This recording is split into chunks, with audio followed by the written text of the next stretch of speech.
At 61, Johnny Depp is speaking in ways he never dared before. After decades of public battles, personal losses, and relentless scrutiny, he's finally opening up about the choices that baffled the world. For years, Depp lived a life imagined by Hollywood, but not his own. Fame brought attention, but also deep wounds that never healed. Now, after years of silence and exile, he is reclaiming the parts of himself lost long before the world noticed. This is not a plea for sympathy. It is the story of a man searching for peace beyond the spotlight. The sudden disappearance. In 2023, Depp shocked the public by leaving Los Angeles without explanation. There were no interviews, no red carpet farewells, no statements, only quiet relocation to Somerset, England. Once a constant presence in Hollywood, he became virtually invisible, eluding photographers, reporters, and fans for nearly a year. While the disappearance sparked speculation, it was never an act of mystery. Depp later explained that it was an act of survival. "I'm not trying to be seen anymore, I'm trying to find peace," he said. For the first time, the world saw that his absence was about healing, not hiding. Finding solitude in Somerset life. In Somerset was quiet, far from the glare of Hollywood. Depp lived on an estate spanning over 800,000 square meters, waking early, taking slow walks, and reconnecting with ordinary moments. Those close to him noted that he spoke little at first, not from anger but from exhaustion. For a man who had spent decades being photographed, analyzed, and adored, the countryside offered a first taste of freedom. In this stillness, Depp was not vanishing. He was rebuilding. The silence became a canvas on which he could begin piecing himself back together, away from judgment or expectation. Painting as therapy, Depp turned to painting, a long-time private passion now transformed into therapy. After 2022, it became a vessel for processing years of emotional turmoil. In Somerset, he produced works that were raw, surreal, and deeply personal.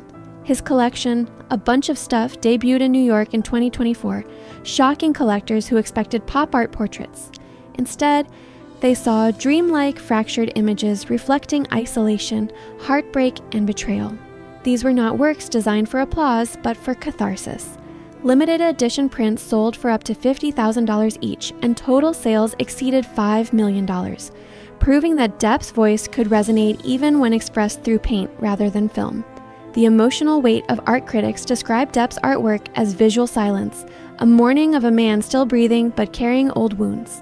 For Depp, painting was not about recognition but expression.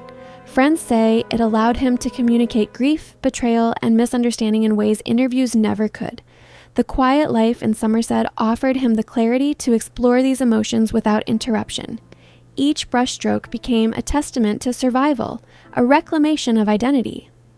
Art gave him a voice that Hollywood had muffled, and through it, he could rebuild not just a career, but a self that had been under constant public scrutiny for decades. Returning to music, Depp's first passion resurfaced as a crucial part of his healing. Long before fame, films, or tabloids, music had been his escape. When he drifted from Hollywood, it was natural to reconnect with that honesty. Reuniting with Alice Cooper and Joe Perry, he returned to performing with Hollywood vampires. Unlike before, his performances were not driven by adrenaline or image, but by the simple act of breathing again through art. On stage, he found another form of therapy, another space to express what words could not capture. Music became a bridge from solitude to reconnection with creative life. The return to public life. Depp's return to the public eye was deliberate and measured. In 2023, he made his first major appearance at the Cannes Film Festival for the premiere of Jean du Barry, receiving a 7-minute standing ovation. It was not merely applause for a role, it was recognition of a man who had survived public dissection while preserving his spirit.